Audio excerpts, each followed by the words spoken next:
ಈಗ ಲೆನಿನ್ ಅನ್ನೋ ಸಿನಿಮಾ ಬಂದರೆ ನಿಮ್ಗೆ ಗೊತ್ತಾಗುತ್ತೆ ಆ ಪಾತ್ರದಲ್ಲಿ ಏನಿದೆ ಅಂದರೆ ಅದು ಏನೋ ಬೇರೆ ಇದೆ, ಅದು ವೆಯ್ಟ್ ಬೇರೆ ಇದೆ. ಇವೇ ಮಾಡಬೇಕು ಅಂತಂದಾಗ ಅದು ಹೆಂಗಿರುತ್ತೆ ನಮಗೆ ಖುಷಿ. ಇಲ್ಲಿಂದ ಕರೆದಿರೋದವ್ರನ್ನ, ಅಲ್ಲಿ ಜನ ಇಲ್ಲ ಅವ್ರಿಗೆ ಇದ್ದಾರೆ. ನಮ್ಮ ಪ್ರೇಕ್ಷಕರು, ನಮ್ಮ ಜನ ಗೆಲ್ಲಿಸ್ತಾರೆ ಕೆಲಸ ಮಾಡಿದ್ರೆ. ಈಗ ಮುಂಗಾರು ಮಳೆ, ಗಣೇಶು, ದುನಿಯಾ ವಿಜಯ್ ಸರ್ ನಮಗೆ ದೊಡ್ಡ ಇನ್ಸ್ಪಿರೇಷನ್. ಕಾಲೇಜಲ್ಲಿ ಇದ್ದಾಗ ಆ ಸಿನಿಮಾಗಳು ಬಂದಾಗ ಯಾರು ಏನು ಬೇಕಾದ್ರೂ ಆಗ್ಬೋದು ಅಂತ ಪ್ರೂವ್ ಮಾಡಿದ್ರು ಅವರು. ಎಕ್ಸಾಕ್ಟ್ಲಿ. ಪ್ರಭಾಸ್ ಸರ್ ತುಂಬಾ ತುಂಬಾ ತುಂಬಾ ಫ್ರೆಂಡ್ಲಿ, ಒಂಥರ ಮಗು ಥರ ನೇಚರ್ ಅವ್ರದ್ದು. ನಮ್ಮ ಪೃಥ್ವಿರಾಜ್ ಅವ್ರದ್ದು ಒಂಥರ ಬೇರೆ ಸ್ಟೈಲ್. ಅವ್ರು ಸ್ವಲ್ಪ ನೀಟು, ಅಂದ್ರೆ ಸ್ಟ್ರಿಕ್ಟು, ಎಷ್ಟು ಬೇಕೋ ಅಷ್ಟು. ಇದ್ರ ಜೊತೆಗೆ ಮೇಜರ್ ಸೂಪರ್ ಸ್ಟಾರ್ಸ್ ಪ್ರಭಾಸ್ ಅವರು, ಪೃಥ್ವಿರಾಜ್ ಸುಕುಮಾರನ್, ಇವ್ರ ಜೊತೆಗೆಲ್ಲ ಸ್ಕ್ರೀನ್ ಸ್ಪೇಸ್ನ ಶೇರ್ ಮಾಡೋದಿರುತ್ತಲ್ಲ, ಆಗ ಪ್ರಾಬ್ಲಿ ಗೀವ್ ಅಂಡ್ ಟೇಕ್ ಇರುತ್ತೆ ಡೈಲಾಗ್ಸಲ್ಲೆಲ್ಲ.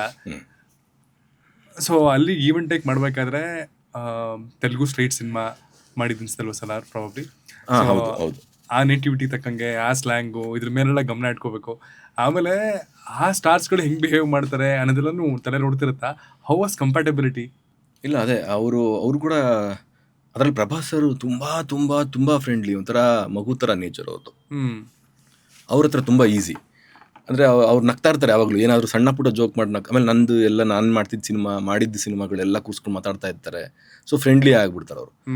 ನಮ್ಮ ಪೃಥ್ವಿರಾಜ್ ಅವ್ರದ್ದು ಒಂಥರ ಬೇರೆ ಸ್ಟೈಲ್. ಅವ್ರು ಸ್ವಲ್ಪ ನೀಟು, ಅಂದರೆ ಸ್ಟ್ರಿಕ್ಟು, ಎಷ್ಟು ಬೇಕೋ ಅಷ್ಟು.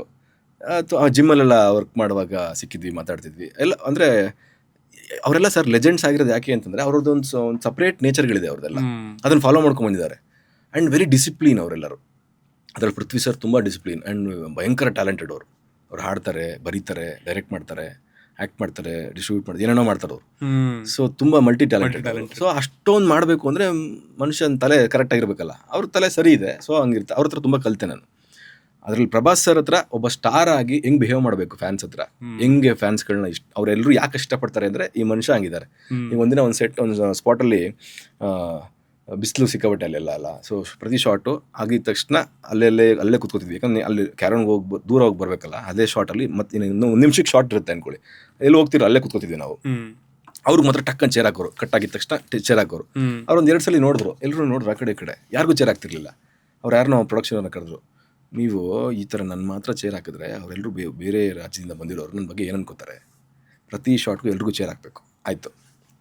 ಆಯಿತು ನಾ ಶಾರ್ಟಿಗೆ ನಿಂತ್ಕೊಂಡು ಕಟ್, ಎಲ್ರಿಗೂ ಚೇರ್ ಇದೆ. ಹಿಂಗೆ ಎಲ್ರಿಗೂ ಒಬ್ರು ಇದ್ದಾರೆ ಕೈ ಹಿಡ್ಕೊಂಡು ಚೇರ್ ಹಿಡ್ಕೊಂಡು.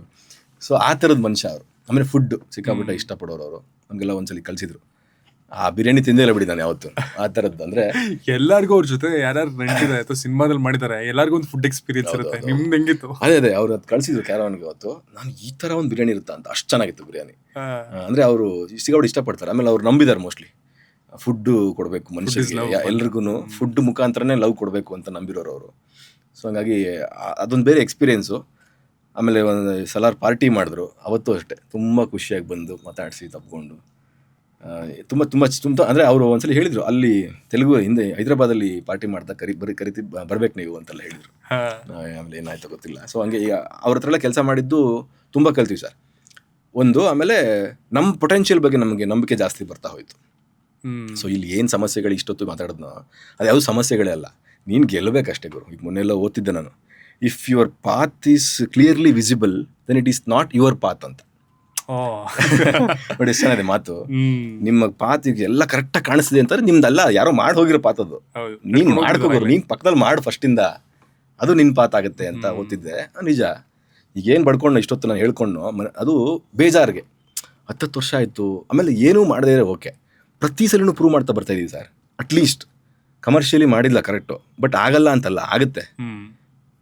ಯಾಕಾಗುತ್ತೆ? ಇಷ್ಟ ಆಗದೆ ಇರೋದೇನೋ ಇಷ್ಟ ಆಗೋದೇನೋ ಮಾಡಿಲ್ದೇನೋ ಅಷ್ಟೇ. ಬಟ್ ಕೆಲಸ ಬರುತ್ತಲ್ಲ, ಆ ಹುಡುಗ ಇಷ್ಟ ಆಗ್ತಿದ್ದಾನಲ್ಲ, ಕೆಲಸ ಕೊಡಿ ಅನ್ನೋ ಬೇಜಾರಿಗೆ ಮಾತಾಡಿದೆ ಅಷ್ಟೇ ನಾನು. ಬಟ್ ಅವ್ರು ಯಾರ ಬಗ್ಗೆನೂ ನಾವು ಬ್ಲೇಮ್ ಮಾಡಂಗಿಲ್ಲ. ಇದು ಇಂಡಸ್ಟ್ರಿ, ಇದು ಓಪನ್ ಇಂಡಸ್ಟ್ರಿ. ನಿನಗೆ ತಾಕತ್ತಿದ್ರೆ ನೀನು ಮಾಡಿದ್ರು ಅಷ್ಟೇ. ಅವರೇ ಕೊಡಬೇಕು ಅಂತ ಇಲ್ವಲ್ಲ, ನಾನೇ ಬರ್ಕೋಬೋದು, ನಾನೇ ಡೈರೆಕ್ಟ್ ಮಾಡ್ಬೋದು ಅಲ್ಲ, ಅವೆಲ್ಲ ಮಾಡ್ಬೋದು, ಇಲ್ಲ ಅಂತಲ್ಲ. ನನಗೆ ಆಸ್ ಅನ್ ಆ್ಯಕ್ಟ್ರು ಹೋಗ್ಬಿಡ್ತಾನೆ ಅವನು, ಆ್ಯಕ್ಟ್ರಾಗಿ ಉಳ್ಕೊಳ್ಳಲ್ಲ ಅವನು. ಈ ಇಂಡಸ್ಟ್ರಿ ಏನು ಕೊಡ್ತು? ನಾನು ನಂಬಿದ್ದು ಅಣ್ಣ ಅವ್ರ ಬಾಸು, ಇಂಡಸ್ಟ್ರಿ, ಕನ್ನಡ, ನಮ್ಮ ಪ್ರೇಕ್ಷಕರು, ನಮ್ಮ ಜನ ಗೆಲ್ಲಿಸ್ತಾರೆ ಕೆಲಸ ಮಾಡಿದ್ರೆ. ಈಗ ಮುಂಗಾರು ಮಳೆ, ಗಣೇಶು, ದುನಿಯಾ ವಿಜಯ್ ಸರ್ ನಮಗೆ ದೊಡ್ಡ ಇನ್ಸ್ಪಿರೇಷನ್. ಕಾಲೇಜಲ್ಲಿ ಇದ್ದಾಗ ಆ ಸಿನಿಮಾಗಳು ಬಂದಾಗ ಯಾರು ಏನು ಬೇಕಾದ್ರೂ ಆಗ್ಬೋದು ಅಂತ ಪ್ರೂವ್ ಮಾಡಿದ್ರು ಅವರು. ಎಕ್ಸಾಕ್ಟ್ಲಿ. ನಿನಗೆ ಟ್ಯಾಲೆಂಟ್ ಇರಬೇಕಷ್ಟೇ, ಶ್ರದ್ಧೆ ಇರಬೇಕಷ್ಟೇ, ಮಾಡು, ನೋಡ್ತೀವಿ. ಆಡಿಯನ್ಸ್ ಹೇಳ್ಕೊಟ್ರು, ನೋಡಿದ್ರಲ್ಲ, ಗೆಲ್ಸಿದ್ರಲ್ಲ. ಅವ್ರು ಯಾರು ಅಂತಲೇ ಗೊತ್ತಿಲ್ಲ ಅಲ್ಲಿಂದ ಅಲ್ಲಿವರೆಗೂ. ಅವ್ರು ಯಾರ ಮಕ್ಕಳು ಅಲ್ಲ, ಅವರು ಯಾರ್ದು ಬ್ಯಾಕ್ಗ್ರೌಂಡ್ ಇಲ್ಲ. ಕೆಲಸ ಬರುತ್ತೆ, ಇಷ್ಟಪಟ್ವಿ, ಗೆಲ್ಸಿದ್ವಿ. ಸೊ ಪ್ರೂವ್ಡ್ ಅಲ್ವಾ. ಸೊ ಇಲ್ಲೂ ಅದು ರೆಡಿ ಇದೆ, ನಾವು ಏನೋ ಎಡುತ್ತಿದ್ದೀವಿ ಅಷ್ಟೇ. ಸೊ ನಾವೇ ಮಾಡ್ಕೋಬೋದು, ಎಲ್ಲನೂ ನಾವೇ ಬರ್ಕೋಬೋದು, ನಾವೇ ಪ್ರೊಡಕ್ಷನ್ ಹೌಸ್ ಕಟ್ಕೋಬೋದು, ಮಾಡ್ಕೋಬೋದು. ಆ್ಯಕ್ಟ್ರಾಗಿ ಉಳಿಯಲ್ಲ ಅಷ್ಟೇ, ಬಿಸ್ನೆಸ್ ಮ್ಯಾನ್ ಆಗೋಗ್ಬಿಡ್ತೀವಿ.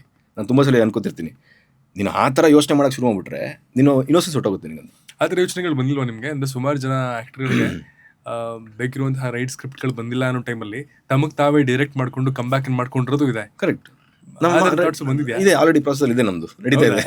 ಖಂಡಿತ ಮಾಡ್ತೀನಿ ಸರ್. ಅಂದರೆ ಮಾಡಬಾರ್ದು ಅಂತಲ್ಲ, ಆಕ್ಸಿಡೆಂಟ್ ಶುರು ಮಾಡಿದಾಗ ನಾನು ಸೀರಿಯಲ್ಗಳೆಲ್ಲ ಮಾಡುವಾಗ ಅಸೋಸಿಯೇಟ್ ಕೆಲಸ ಮಾಡ್ತಿದ್ದೆ ನಾನು. ಅವೆಲ್ಲ ಅದು ಐಡಿಯಾ ಇಲ್ಲ ಅಂತಲ್ಲ, ಅದಕ್ಕೆ ಮುಂಚೆ ಇದೊಂದು ಇದೆಯಲ್ಲ, ನನಗೆ ನಮ್ಮ ಕೆಲಸ ನೋಡಿ ಕೆಲಸ ಕೊಡಬೇಕು, ಗೆಲ್ಬೇಕು ನಾನು. ಅದೊಂದು ಹುಚ್ಚಿದೆ. ಅದು ಇದಾದ್ಮೇಲೆ ನೆಕ್ಸ್ಟ್ ಅದೇ ಪ್ರಾಸೆಸ್ಗಳಿದೆ, ಅದೆಲ್ಲ ಇದೆ, ಮಾಡ್ಬೇಕು. ಆಮೇಲೆ ಅದೇನು ದೊಡ್ಡ ವಿಷಯ ಅಲ್ಲ. ನಮ್ಗೆ ಬಂದರೆ, ತಲೆಗೆ ಬಂದರೆ ಯಾಕೆ ಮಾಡಬಾರ್ದು? ತುಂಬ ಜನಕ್ಕೆ ಅನಿಸಿರಲ್ಲ, ಮಾಡಿರಲ್ಲ. ನಮ್ಗೆ ಅನಿಸಿದೆಯಲ್ವಾ, ಮಾಡಬೇಕಷ್ಟೇ. ಅನಿಸಿದ್ದನ್ನೆಲ್ಲ ಮಾಡ್ಬಿಟ್ಟು ಹೋಗ್ತಾನೆ ಬಂದಿರೋದು ಇಲ್ಲಿಗೆ. ನನಗೆ ಸರ್ ಮಯೂರ ಮಾಡಬೇಕು ಅಂತ, ಆ್ಯಕ್ಟ್ರಾಗಿ ಮಯೂರ ಮಾಡಬೇಕು ಅಂತಿದೆ. ಅದನ್ನೇ ಬಾಹುಬಲಿ ಮಾಡಿದ್ದಲ್ವ ಅವರು. ನಮ್ಮಲ್ಲೇ ಇದೆ ವಿಷಯಗಳು, ನಮ್ಮಲ್ಲೇ ಆ್ಯಕ್ಟ್ಗಳಿಲ್ಲ ಅಂತ ಇವ್ರು ಅನ್ಕೊಂಡ್ಬಿಟ್ಟಿದ್ದಾರೆ ಅಷ್ಟೇ. ಇದಾರೆ ತುಂಬ ಜನ. ಈಗ ನಮ್ಮನ್ನು ಕರೀತಾರೆ ಅಲ್ಲೆಲ್ಲೋ ಅಂತಂದರೆ, ಈಗ ಲೆನಿನ್ ಅನ್ನೋ ಸಿನಿಮಾ ಬಂದರೆ ನಿಮ್ಗೆ ಗೊತ್ತಾಗುತ್ತೆ ಆ ಪಾತ್ರದಲ್ಲಿ ಏನಿದೆ ಅಂದರೆ, ಅದು ಏನೋ ಬೇರೆ ಇದೆ, ಅದು ವೆಯ್ಟ್ ಬೇರೆ ಇದೆ. ನೀವೇ ಮಾಡಬೇಕು ಅಂತಂದಾಗ ಅದು ಹೆಂಗಿರುತ್ತೆ ನಮಗೆ ಖುಷಿ. ಇಲ್ಲಿಂದ ಕರೆದಿರೋದವ್ರನ್ನ, ಅಲ್ಲಿ ಜನ ಇಲ್ಲ ಅವ್ರಿಗೆ, ಇದ್ದಾರೆ ಅಂದರೆ ಪೊಟೆನ್ಷಿಯಲ್ ಇದೆ ನಮ್ಮಲ್ಲಿ. ದಯವಿಟ್ಟು ಕೊಡಿ, ದಯವಿಟ್ಟು ಬರೀರಿ, ದಯವಿಟ್ಟು ಮಾಡಿ. ಖಂಡಿತ. ಏನಿಸ್ತು ಲೆನಿನಲ್ಲಿ ಆ್ಯಕ್ಟ್ ಮಾಡಬೇಕಾದ್ರೆ ನನ್ನ ತಲೆಗೆ ಏನು ನೋಡ್ತಿತ್ತು ಅಂದರೆ, ತೆಲುಗು ಚಿತ್ರರಂಗದಲ್ಲಿ ಓಕೆ ಈ ವ್ಯಕ್ತಿಗೆ ಟ್ಯಾಲೆಂಟ್ ಇದೆ ಅಂತ ಕೊಟ್ಟಂತಹ ರೆಕಗ್ನಿಷನ್ ಆಗಲಿ, ರೆಮ್ಯುನರೇಷನ್ ಆಗಲಿ, ಸ್ಕ್ರೀನ್ ಸ್ಪೇಸ್ ಆಗಲಿ, ನಾವು ಕೊಡೋದಕ್ಕೆ ಲೇಟ್ ಮಾಡ್ತಿದ್ದೀವಿ ಅಂತ ಅನ್ಸುತ್ತಾ? ತುಂಬ ಟೈಮ್ ತೊಗೊಂಡ್ವಿ ಅಂತ ಅನ್ಸುತ್ತಾ? ಇಲ್ಲ, ನಾನೇ ಏನೋ ನಮ್ಮ ಕಡೆಯಿಂದನೇ ಸಮಸ್ಯೆ ಇರ್ಬೋದು ಇಲ್ಲಿ. ಅವ್ರು ಕೊಡೋದಕ್ಕಿಂತ ಅವ್ರು ಕೊಡೋ ಥರದ್ದು ನಾನೇನೋ ಮಾಡ್ತಿಲ್ಲ. ನಾನು ಒಂದೊಂದ್ಸಲಿ ನಾನು ಮಾಡಿರೋ ಕೆಲಸಗಳಲ್ಲಿ ಆ್ಯಕ್ಚುಲಿ ಕೊಡಬೇಕಿತ್ತು ಅವರು. ಒಬ್ಬ ಹೀರೋ ಆಗಿ, ಒಬ್ಬ ಆ್ಯಕ್ಟರ್ ಆಗಿ ಏನು ಬೇಕೋ ಅದನ್ನೆಲ್ಲ ಇದೆಯಪ್ಪ ನಿನಗೆ ಅಂತ ಬೆಂತಟ್ಟು ಹೋಗ್ತಾರೆ ಅಂತಂದರೆ ನೆಕ್ಸ್ಟ್ ಕೊಡಬೇಕು ಅಂತ ಕೊಡ್ತಾರೆ ಅನ್ಕೊಂಡ್ಬಿಡ್ತೀವಿ ನಾವು. ಅಷ್ಟು ಸಿಂಪಲ್ ಆಗಿ ಇಲ್ವಲ್ಲ, ಅಷ್ಟು ಸ್ಟ್ರೈಟ್ ಅಲ್ಲ ಇದು. ಇಲ್ಲಿ ಏನೇನೋ ಇದೆಯಲ್ಲ ಬೇರೆ, ಅದಾಗ್ತಿಲ್ಲ. ನನ್ನ ಕಡೆಯಿಂದನೇ ಸಮಸ್ಯೆಗಳಿರ್ಬೋದು ಅಂದ್ಕೊಂಡಿದ್ದೀನಿ ನಾನು. ಬಟ್ ಪ್ರತಿ ಸಲ ನಮ್ಮಲ್ಲಿರುವಂತಹ ಇಂಥ ಒಳ್ಳೆ ಟ್ಯಾಲೆಂಟ್ಸ್ಗಳನ್ನ ಬಿಟ್ಕೊಟ್ಟಾಗ, ಇಲ್ಲಿಂದ ಹೋಗಿದ್ದು ಪ್ರಕಾಶ್ ರೈ, ಇಲ್ಲಿಂದ ಹೋಗಿದ್ದು ಅರ್ಜುನ್ ಸರ್ಜಾ, ಮತ್ತೆ ನಾವು ಅವ್ರನ್ನ ಕರ್ಕೊಂಬರಕ್ಕೆ ಇಲ್ಲ ನೀವು ಬನ್ನಿ ಅಂತ ಕಾಡಿ ಬಿಡಿ ಮತ್ತೆ ಕರ್ಕೊಂಬಂದು ಸಿನಿಮಾ ಮಾಡಿಸ್ತೀವಿ ಅವ್ರು ಕೇಳಿದಷ್ಟು ದುಡ್ಡು ಕೊಟ್ಟು. ಬಟ್ ಇಲ್ಲೇ ಇದ್ದಾಗ ನಾವು ಅಂಡರ್ ಯುಟಿಲೈಸ್ ಮಾಡ್ಬಿಟ್ಟಿರ್ತೀವಲ್ಲ, ಆ ಥರದ್ದು ನೋಡಿದಾಗ ಯಾವಾಗಲೂ ಹಂಗೆ ಸರ್, ಯಾವಾಗಲೂ ಹಂಗೆ. ನಮ್ಮ ಗೀತಾ ಬ್ಯಾಂಗ್ಳೂರ್ ಒಂದು ಸೀನ್ ಇತ್ತು. ನಮ್ಮ ತಾಯಿ ಊಟ ಬಿಡಿಸ್ತಾರೆ ನಮ್ಮ ಅಪ್ಪನಿಗೆ. ಅವ್ರಿಗೆ ಚೆನ್ನಾಗಿಲ್ಲ ಊಟ, ಆ ಪಕ್ಕದ ಮನೆಯಲ್ಲಿ ಸಾರಿಸ್ಕೊಂಬ ಹೋಗಿ ಬಂದು ಕಳಿಸ್ತಾರೆ. ಆ ಇದೇ ತಟ್ಟೆ ಎತ್ಕೊಂಡು ಹೋಗ್ಬಿಟ್ಟು ಸುಮ್ಮನೆ ಅಷ್ಟು ದೂರ ಬಂದ್ಬಿಟ್ಟು ವಾಪಸ್ ಅವ್ರು ಕುಡ್ಬಿಟ್ಟಿರ್ತಾರೆ. ಅಪ್ಪ ಸುಮ್ಮನೆ ಅಷ್ಟು ದೂರ ಬಂದು ವಾಪಸ್ ತೊಗೊಂಡೋಗ್ಬಿಟ್ಟು ತಗೋ ಇವಳು ಎರಗಮನೆ ಸುಬ್ಬಿದ್ದು ಮನೆ ಸಾರು ತಿನ್ನು ಅಂತಾರೆ. ಆಹಾ ಎಕ್ಸ್ಟ್ರಾರ್ಡಿನರಿ ಇದೆ ಅಂತಾರೆ ಅವರು. ಅರ್ಥ ಆಗಿರ್ಬೇಕು ನಿಮಗೆ. ವಿಷಯ ಇಷ್ಟೇ ಸರ್, ಅಂದರೆ ಅಲ್ಲಿ ಎಲ್ಲಿಂದನೋ ಬಂತು, ಅಲ್ಲೆಲ್ಲೋ ಹೋಗಿ ಬಂದರೆ ಮೋಸ್ಟ್ಲಿ ಇಲ್ಲ ಅಷ್ಟು ವ್ಯಾಲ್ಯೂ ಕೊಡ್ಬೋದೇನೋ. ನಮ್ಮ ಮನೆಯದು ನಮ್ಮ ಹಿತ್ಲದು ಗೊತ್ತಾಗ್ತಿಲ್ಲ ಅವ್ರಿಗೆ. ಗೊತ್ತಾಗತ್ತೆ ಸರ್. ಟ್ರೀಟ್ಮೆಂಟ್ ನಿಮಗೆ ಲೆನಿನಲ್ಲಿ ಕನ್ನಡದ ನಟ ಅಲ್ವಾ, ಅಥವಾ ಅಲ್ಲಿ ಬೇರೆ ಭಾಷೆಯವರು ಅಂತ ಹೋದಾಗ ಬಿಡ್ರಿ ಚಿಕ್ಕ ಇಂಡಸ್ಟ್ರಿಯಿಂದ ಬಂದರೆ ಅಥವಾ ಕನ್ನಡ ಇಂಡಸ್ಟ್ರಿಯಿಂದ ಬಂದರೆ ತಾರತಮ್ಯ ಮಾಡ್ತಾರ? ಇಲ್ಲ ಸರ್, ಅವರೆಲ್ಲರೂ ಸಿನಿಮಾಗೋಸ್ಕರ ಹುಟ್ಟಿರೋರು ಎಲ್ಲರೂ. ದೊಡ್ಡ ದೊಡ್ಡ ಪ್ರೊಡಕ್ಷನ್ ಹೌಸ್ಗಳು, ಅನ್ನಪೂರ್ಣ ಸ್ಟುಡಿಯೋಸ್ ಅಂದರೆ ನಾನು ಪುಣ್ಯ ಮಾಡಿದ್ದೆ ಅಲ್ಲಿ ಕೆಲಸ ಮಾಡೋಕ್ಕೆ. ಬಿಕಾಸ್ ಅಷ್ಟು ಒಳ್ಳೆ ಟ್ರೀಟ್ಮೆಂಟು, ರಾಯಲ್ ಟ್ರೀಟ್ಮೆಂಟ್ ಅನ್ಬೋದು ಸರ್. ಆ್ಯಕ್ಚುಲಿ ಅಲ್ಲಿ ಅವರು ತುಂಬ ಬೇರೆ ಜನ. ಅವರು ನಾಗಾರ್ಜುನ ಅವ್ರ ಕಂಪ್ನಿ ಫ್ಯಾಮಿಲಿ. ಈಗ ಮೊನ್ನೆ ಕ್ಲೈಮ್ಯಾಕ್ಸ್ ಮಾಡುವಾಗ ಸಾರ್ ಬಂದಿದ್ರು, ನಾಗಾರ್ಜುನ ಸರ್ ಮನೆಗೆ ಸೆಟ್ಟಿಗೆ ಬಂದಿದ್ರು. ಎಷ್ಟು ಹೊಗಳಿದ್ರು ಅಂದರೆ ನನಗೆ ತುಂಬ ಖುಷಿ ಆಗೋಯ್ತು. ಆ ಮನುಷ್ಯನ ಸಿಕ್ಕೇ ಇರಲ್ಲ ನನಗೆ, ಪರಿಚಯ ಅಂದರೆ ಮೀಟೇ ಮಾಡಿರಲ್ಲ ನಾವು. ಶೂಟಿಂಗ್ ಮಾಡ್ತಾಯಿದ್ವಿ, ಸಿನಿಮಾ ನೋಡ್ಬಿಟ್ಟಿದ್ದಾರೆ ಅವರು, ಮಾಡಿರೋದೆಲ್ಲ ನೋಡಿಬಿಟ್ಟು ಬಂದು ಬಾಯಿ ತುಂಬ ಹೊಗಳ್ಬಿಟ್ರು. ತುಂಬ ಚೆನ್ನಾಗಿ ಮಾಡಿದ್ದೀರಾ, ಎಕ್ಸ್ಟ್ರಾರ್ಡಿನರಿ ಆ್ಯಕ್ಟ್ ಮಾಡಿದ್ದೀರಾ ನೀವು, ತುಂಬ ಒಳ್ಳೆ ಪರ್ಫಾರ್ಮರ್ ನೀವು ಅಂತೆಲ್ಲ ಹೊಗಳಿ ಬಾಯಿ ತುಂಬ ಹೋದರು. ಅಂದರೆ ಆವಾಗ ಅನ್ನಿಸ್ತು ಅವರೆಲ್ಲ ಸಿಂಪಲಾಗಿದ್ದಾರೆ. ಯಾವುದು ಹೆಂಗಿದೆ, ರಿಯಲ್ ಇದೆಯಾ, ಅದು ರಿಯಲ್ ಅಷ್ಟೇ.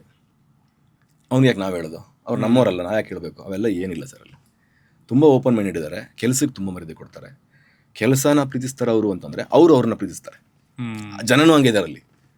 ನಾನು ಯಾರು ಅಂತಲೇ ಗೊತ್ತಿಲ್ಲ. ಇನ್ನು ಆ ಸೀನ್ ಮುಗಿಯುತ್ತಲ್ಲ ಸರ್, ಆ್ಯಕ್ಟ್ ಮಾಡ್ತೀವಲ್ಲ, ಅಲ್ಲಿ ಒಂದು 200 ಜನ ಯಾವಾಗಲೂ ಇರ್ತಾರೆ, ಜೂನಿಯರ್ಸ್ಗಳಾಗ್ಬೋದು, ಅವ್ರು ಇವ್ರು ಆಗ್ಬೋದು.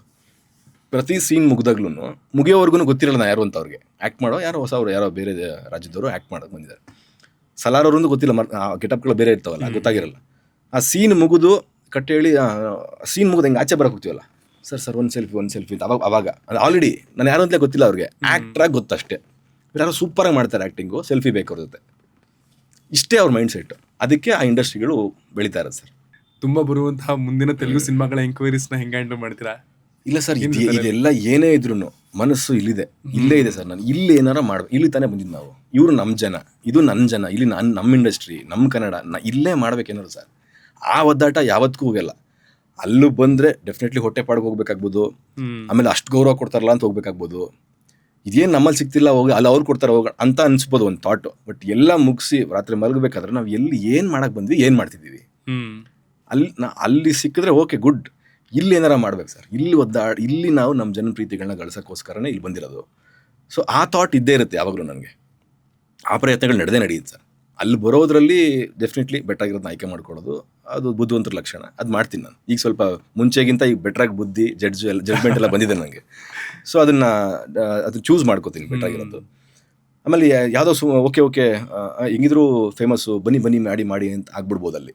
ಆ ಥರದವು ಮಾಡಿದೆ. ಈಗ ಲೆನಿನಲ್ಲಿ ಆ ಪಾತ್ರವಾಗಿ ತುಂಬ ಇಂಪಾರ್ಟೆಂಟ್ ಇದೆ. ಅದು ಸುಮ್ಮನೆ ಬಂದು ಹೋಗೋದಲ್ಲ, ಅದು ಇಡೀ ಸಿನಿಮಾನೇ ಅಲ್ಲಿದ್ದಾಗ ಅಂಥದ್ದು ಬೇಕು ಅಂತ ಸಿಕ್ಕಿದ್ರೆ ಮಾಡ್ತೀನಿ.